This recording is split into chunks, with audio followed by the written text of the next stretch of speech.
Hello दोस्तों, कैसे हो आप सभी। आज मैं आप सभी के लिए आरबीएससी हाफ ईयरली जो आपके क्लास 9वीं है दोस्तों, 9वीं कक्षा का हिंदी का पेपर लेके आ चुका हूँ दोस्तों। जी हाँ दोस्तों, ये बहुत ही इंपॉर्टेंट होने वाला है आपके पेपर के लिए।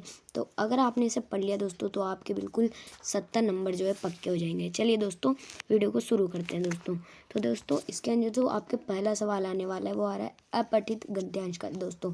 ठीक है, तो इसके अंदर आपको संस्कृति के बारे में यहाँ पर बताया गया है दोस्तों। ठीक है, तो इसका आपके प्रश्न उत्तर देना है। तो आपके 3 नंबर के ये प्रश्न है, 3 नंबर पक्के कर लो अपने। तो संस्कार शब्द का अर्थ क्या है, पहला क्वेश्चन यही पूछ रहा है दोस्तों। संस्कार शब्द का अर्थ क्या है, तो इसका मतलब क्या हो जाएगा दोस्तों, संशोधन करना, उत्तम बढ़ना और परिष्कार करना। ठीक है दोस्तों, तो यही है। अगला प्रश्न है व्यक्ति के संस्कार कहाँ परिलक्षित होते हैं, तो कहाँ पर परिलक्षित होते हैं, तो ये भी आपको यहाँ पर ढूंढ के ही करना है दोस्तों।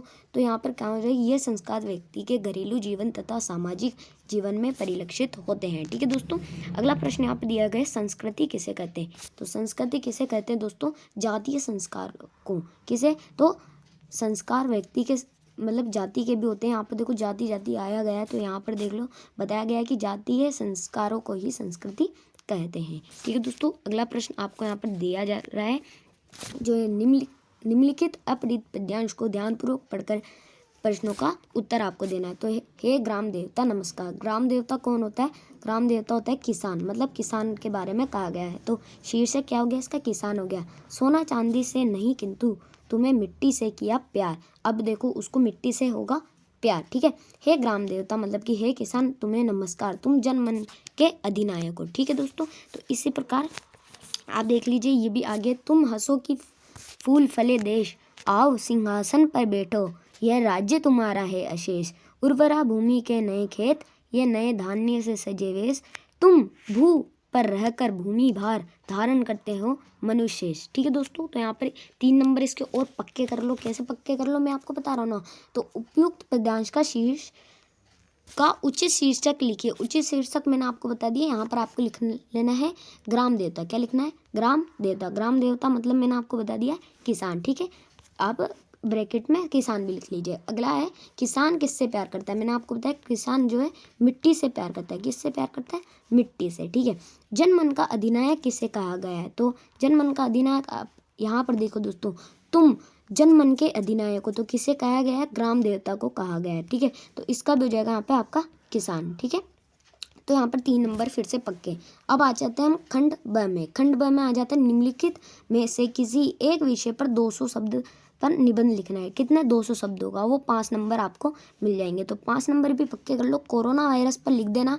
ठीक है, अब कैसे लिखोगे, सबसे पहले आप जो है उसकी रूपरेखा लिखोगे, प्रस्तावना लिखोगे, और मैक्सिमम 3 पॉइंट्स तो है, ज़्यादा से ज़्यादा 3 पॉइंट्स तो आपको उसके बारे में लिखना है कि ये मतलब कोरोना का, जैसे अगर आप कोरोना पे लिख रहे हो तो कोरोना एक महामारी, तो कोरोना के बारे में आपको 3 पॉइंट्स लिखने हैं, और फिर लास्ट में उपसंहार लिखना है। तो इसमें आप कंप्यूटर शिक्षा का महत्व कर सकते हो, स्वच्छ भारत अभियान कर सकते हो, चुनाव का दृश्य। तो 5 नंबर बस आपको अपने सोच विचार, अपनी नॉलेज लिख के बता देनी है। ठीक है, 5 नंबर आपको स्कूल वाले ऐसे ही दे देते हैं, बात खत्म है। ठीक है, अब 4वां प्रश्न है दोस्तों, अपने विद्यालय के प्रधानाचार्य जी को एक प्रार्थना पत्र लिखना है जिसमें बुक बैंक से पाठ्य पुस्तकें दिलवानी है। ठीक है, मतलब कि लाइब्रेरी से दिलवानी है। तो 3 नंबर का प्रश्न है, वही लिख देना है कि मेरे पापा बहुत गरीब है, वो एक किसान है, हम 5 भाई बहन हैं। तो इस प्रकार से आप लिख दीजिएगा, फिर विनती कर दीजिएगा कि हमें बुक बैंक से जो है पाठ्य पुस्तकें दिलवाने का निवेदन कर दीजिए या फिर कृपा कर दीजिए। ठीक है, इसमें अथवा में दिया गया आपको यहाँ पर एक पत्र लिखना है। जलदाय विभाग भरतपुर के अधिकारी के नाम एक शिकायती पत्र लिखना है। ठीक है, इसमें नगर का व्याप्त जल संकट का विवरण हो रखा है, मतलब कि आपको पानी नहीं मिल रहा है, तो उसके बारे में आपको लिख देना है। आप आसानी से अपने मन से बना के लिख दीजिएगा। ठीक है, खंड स में देखते हैं, यहाँ पर निम्नलिखित उपसर्ग में से 2-2 शब्द बनाने हैं। ठीक है, तो ये 2 नंबर का है, मतलब कि आधे आधे नंबर के हैं। ठीक है, अब देखो यहाँ पर अध, अध से क्या बन जाए, अध से अध जला, क्या बन जाए, अध जला, अधमरा, अधपका। ठीक है, यहाँ पे मैंने 3-3 बता दिए। अब अगला आ रहा है दोस्तों यहाँ पर सम। क्या आ रहा है दोस्तों, सम। सम से क्या बनेगा, सम से देखो, सम से संपत्ति बन गया, आपके सम्मान हो बन गया, संभावना हो गया, संयम बन गया, संयोग हो गया, है ना। तो यहाँ पर आप वो मतलब संगीत हो गया, बहुत सारे ऐसे लगा सकते हो। ठीक है, निम्नलिखित में से विशेषण में बदलना है आपको। अपमान, अपमान का विशेषण क्या होगा? अपमान का देखो, अब ये जो शब्द है आपको इनकी विशेषता बतानी कि इनको विशेषता में हम कैसे प्रकट करते हैं। तो अपमान को हम क्या कहते हैं? अपमानित। क्या करते हैं? अपमानित। परिश्रम, परिश्रमी, है ना।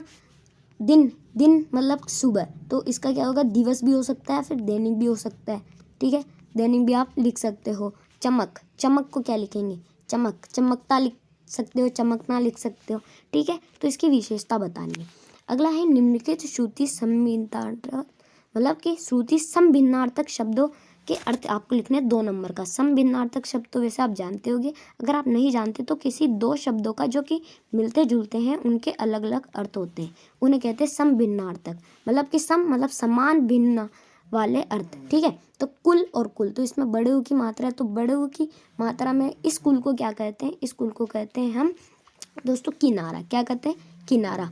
और ये जो छोटा वाला ऊ की मात्रा है, छोटे कुल, कुल को क्या बोलते हैं? हम वंश कहते हैं। क्या कहते हैं? वंश, ठीक है। अगला है अपेक्षा। अपेक्षा क्या होता है? अपेक्षा मतलब होता है किसी से उम्मीद रखते हो, जैसे आपका कोई बेटा है ना, फॉर एग्जाम्पल ऐसा होगा नहीं, है ना। जैसे कि किसी का भी बेटा है तो अपने मम्मी पापा जो है उससे क्या करते हैं? अपेक्षा रखते हैं, उम्मीद रखते हैं, जैसे कि आपके मम्मी पापा आप पे रखते हैं, ठीक है, आपका बेटा नहीं, ठीक है। उपेक्षा, उपेक्षा मतलब कि आपसे जो है ध्यान न देना, मतलब ध्यान नहीं देना। अगर मम्मी पापा पे ध्यान नहीं दोगे, आप फ़ोन चलाओगे, आप ध्यान नहीं देंगे, तो उसे हम कहेंगे उपेक्षा। उपेक्षा या फिर आप कह सकते हो कि मतलब उनकी जो इज्जत रहती है वो नहीं करना, तो है ना, वही होगा, ठीक है। तो संयुक्त वाक्य की परिभाषा लिखनी है, 2 नंबर का। संयुक्त वाक्य किसे कहते हैं? संयुक्त वाक्य जिस वाक्य में 2 या 2 से अधिक, किससे 2 या 2 से अधिक स्वतंत्र साधारण वाक्य होते हैं, है ना। स्वतंत्र साधारण वाक्य होते हैं, मतलब कि बिल्कुल वो स्वतंत्र साधारण वाक्य जो है मिलके एक वाक्य बनाते हैं, उसे कहते हैं हम संयुक्त वाक्य, ठीक है दोस्तों। खंड द में आ जाते हैं सेक्शन डी में। तो इसमें निम्नलिखित गद्यांशों में से किसी की सप्रसंग व्याख्या करनी है। तो मतलब आपको पहले प्रसंग लिखना है कि ये इस पाठ से लिया गया है, इस कवि ने किया है, इसमें उन्होंने ये किया है, ठीक है। और उसके बाद आपको इसकी जो व्याख्या करनी है, तो ये यहाँ पर अथवा में या आप दोनों देख सकते हो। अगला यहाँ पर आपको 3 नंबर का दिया जाएगा, निम्नलिखित पद्यांशों में से किसी एक पद्यांश की सप्रसंग व्याख्या करनी है। तो इसी की आपको सप्रसंग व्याख्या करनी है, या तो ये कर सकते हो या फिर ये वाला कर सकते हो, ठीक है। 11वां प्रश्न आपको दिया जाएगा कि लहासा की ओर यात्रा वृत्तानन के आधार पर बताएगी उस समय तिब्बती समाज कैसा था। तिब्बती समाज कैसा था वही आपको बताना है कि किस प्रकार का समाज था।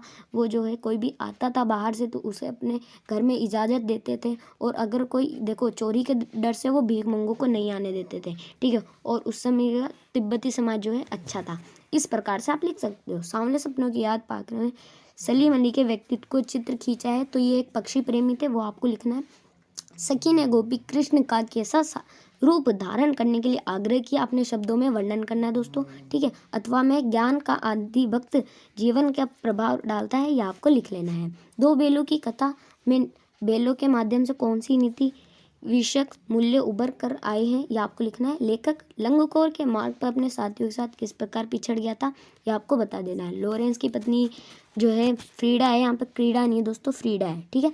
फ्रीडा ऐसा क्यों कहा होगा कि मेरी छत पर बैठने वाली गोरैया लॉरेंस के बारे में ढेर सारी बातें जानती है, ठीक है। अब मृत्यु का तरल दूत किसे कहा गया और क्यों कहा गया, ठीक है। ये भी आपके पाठ में से ही है, कोई भी पाठ से दूर नहीं है, ठीक है। और ये पिछले साल का नहीं है, बिल्कुल 2023 का है, मतलब कि 2022-23 का है, ठीक है, बिल्कुल रियल वाला पेपर।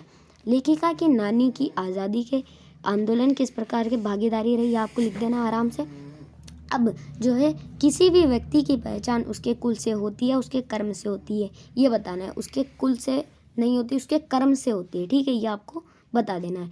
इतना तो हो ही गया होगा कि 9-10 प्राणियों की जान बच गई, यह कथन किसका है, ठीक है, ये आपको बता देना कौन से कवि का है। उसके अगर आप बता भी दोगे ना वह किसका जन्म यह हुआ था, तो पेपर वाले को लगेगा कि हाँ बच्चे को आता है, तो आपको बिल्कुल छप्पड़ फाड़ के नंबर दे देगा, ठीक है।